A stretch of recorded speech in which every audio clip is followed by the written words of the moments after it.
Evening, guys. Hopefully, you guys are having a great weekend. Weather is beautiful outside. I'm not seeing many questions posted tonight, but we'll see if anything changes. Um,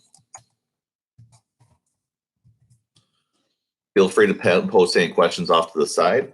Right now, the only questions I'm seeing are from Hamilton. So if you are one of the people who are online, we'll be able to answer your questions and roll from there. But we'll see how our review session goes. If other questions pop up, I'll certainly be able to answer them for you guys.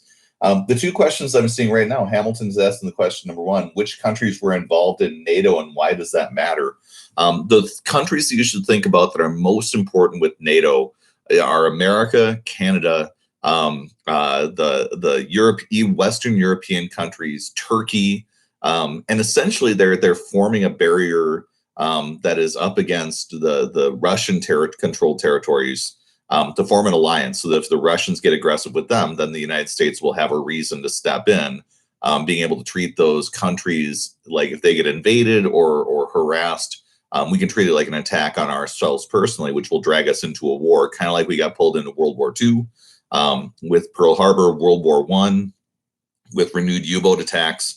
So that's the reason why we're doing what we're doing with NATO. As far as our next test, tomorrow's test isn't going to quiz you on which countries are or not in NATO, but just understanding that geographic similarity is going to be good.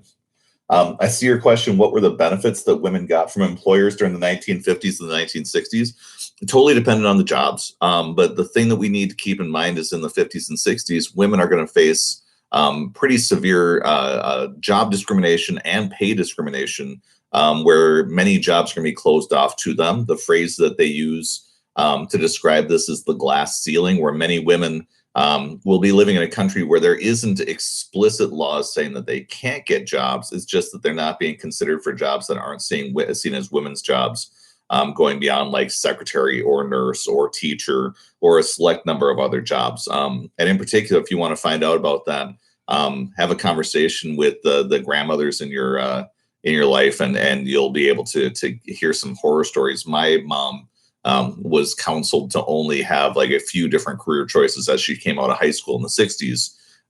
And fortunately, the world has changed quite a bit when it comes to that nowadays.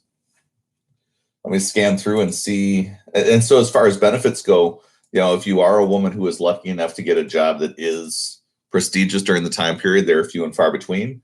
Obviously, that can come with the jobs themselves, that they would get benefits like we discussed in class.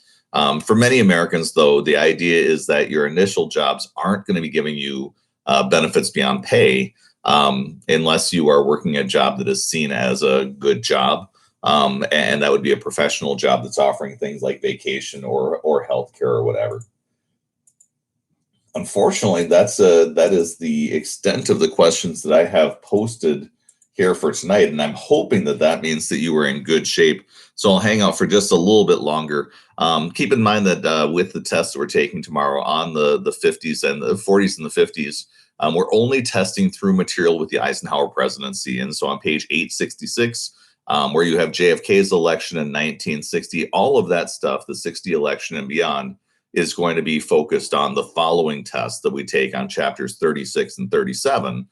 Dealing with the 1960s through, I believe, 1973, which will take us into the Nixon presidency, but not include Watergate.